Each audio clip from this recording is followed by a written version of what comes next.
มอบเงินอุดหนุน85 ล้านกีบให้กับครอบครัวของพันตรีแม็กกองมณีที่เสียชีวิตในเหตุการณ์ปะทะกับคนไทยอยู่บ้านศิวิไลเมืองไสธานีนครหลวงเวียงจันทน์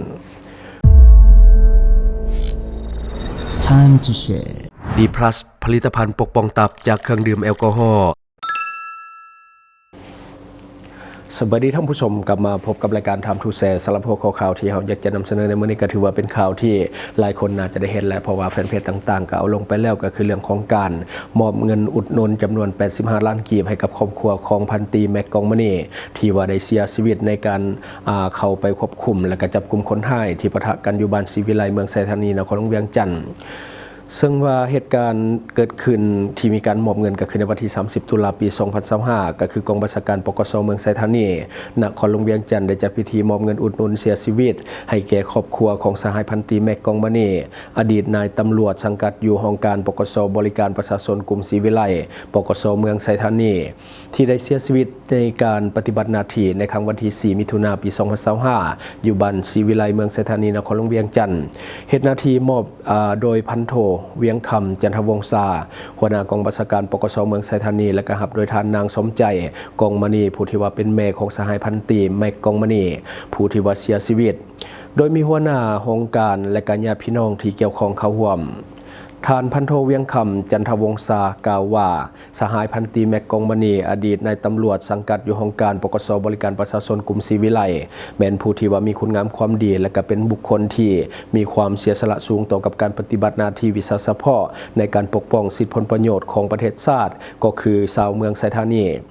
ต่อกับผลงานดังกล่าวการจัดตั้งภาครัฐโดยเฉพาะกองบัญชาการปกส.นครหลวงเวียงจันทน์และกองบัญชาการปกส.เมืองไสธานีจึงได้มอบเงินประกันสังคมอุดหนุนเสียชีวิตเทื่อเดียวและก็เงินนโยบายต่างๆรวมทั้งหมดแม่น85,331,000 กีบ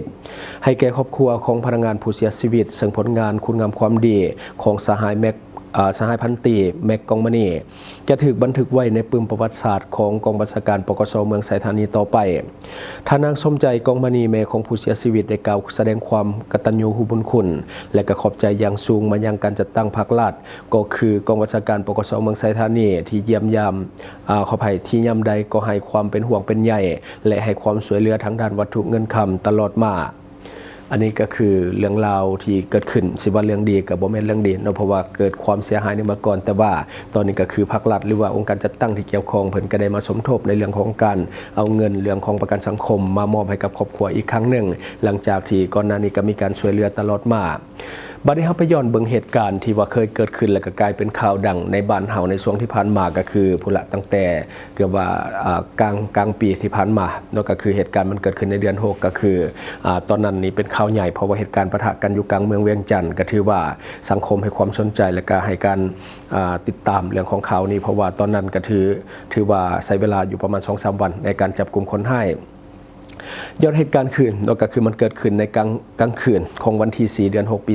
2025เจ้าหน้าที่ปกส.เมืองไสธานีเข้าไปมั่งคดียาเสพติดที่บ้านศิวิไลเมืองไสธานีนครหลวงเวียงจันทน์ได้เกิดมีการยิงปะทะกันระหว่างคนให้และเจ้าหน้าที่ก็คือใช้เวลาอยู่ช่วงหนึ่งในการปะทะกันด้วยอาวุธปืนหลังจากที่ว่าเสียงปืนสงบลงกลายเป็นว่ามีผู้เสียชีวิต2 คนเป็นตำรวจ1 คนและก็คนให้1 คนและกลุ่มคนให้จำนวนหนึ่งยังได้หลบหนีไปได้ซึ่งเจ้าหน้าที่ได้ติดตามและก็มีการไล่ล่าคนให้หรือว่าคนที่ว่าก่อเหตุจนมาถึงเวลา 16 โมงของวันที่ 5 เดือน 6 ปี 2025ก็คือใช้เวลาแต่วันเดียวเจ้าหน้าที่ได้เข้าปิดล้อมสถานที่ที่คนหายได้มีการลบซ่อนและก็มีการเกิดการยิงปะทะกันอีกครั้งหนึ่งอยู่หอม7บ้านน้องปิ่งเมือง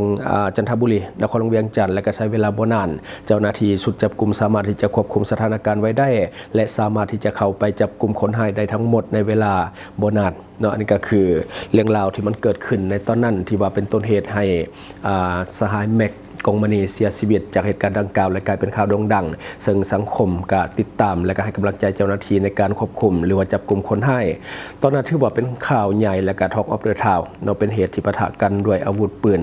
ซึ่งว่าคนอยู่ใกล้เคียงกับค่อนข้างที่จะแตกตื่นแต่ว่าคนทั่วไปก็จะไปเห็นตามข่าวที่มันเกิดขึ้นแล้วแต่ว่ามันเป็นข่าวที่สังคมให้ความสนใจหลายเพราะว่าปะทะกลางเมืองและก็มีผู้เสียชีวิตด้วย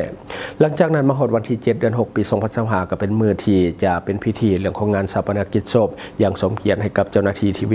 ว่าเสียชีวิตในเหตุการณ์ที่เกิดขึ้นก็คือในขณะที่ปฏิบัติหน้าที่แล้วก็ได้มีการเลื่อนสั้นจากร้อยโทเนาะขึ้นเป็นพันตรีก็คือเป็นพันตรีแม็กกองมณีแล้วก็มอบเงินอุดหนุนให้กับครอบครัวในเบื้องต้นไปก่อนก็คือทั้งหมดมันเป็นที่มาของการมอบเงินอุดหนุนอีกครั้งหนึ่งก็คือเงินประกันสังคมที่ว่าก่อนหน้านี้ก็มอบไปแล้วเป็นเงินเกี่ยวข้องกับเรื่องของซากศพแต่ว่าในปัจจุบันก็คือการมอบเงินที่ได้มาจากประกันสังคมนั่นเองโดยซึ่งว่ามีการเลื่อนยศเลื่อนสั้นให้จากร้อยโทกลับมาเป็นพันตรีก็คือพันตรีแม็กกองมณีอันนี้ก็คือบุคลากรที่มีคุณภาพอีกหนึ่งคนเนาะก็คือเป็นผลหายของยาเสพติดเนาะที่พาให้เกิดการสูญเสียบุคลากรที่เฮ็ดหน้าที่ได้ดีเนาะก็เสียไปกับการปฏิบัติงานในครั้งนั้นบริษัทเพชรสุขมิไซเจริญทรัพย์จำกัดผู้เดียวบริการก่อสร้างครบวงจรหับสำรวจพื้นที่ก่อสร้างและให้คำปรึกษาโครงการหับออกแบบโครงการต่างๆทั้งแบบ 2D และ 3D การบริการคิดไล่และการประเมินโครงการก่อสร้างหับเป็นที่ปรึกษาโครงการก่อสร้างต่างๆสำหรับท่านใดที่สนใจอยากใช้บริการกับบริษัทเพชรสุขมิไซเจริญทรัพย์จำกัดผู้เดียวสามารถติดต่อที่เบอร์ 02055662255 หรือ 02077776451 หรือท่านจะเข้าไปเบิ่งผลงานที่ผ่านมาของบริษัทพวกเราได้ที่แฟนเพจบริษัท PSMC จำกัด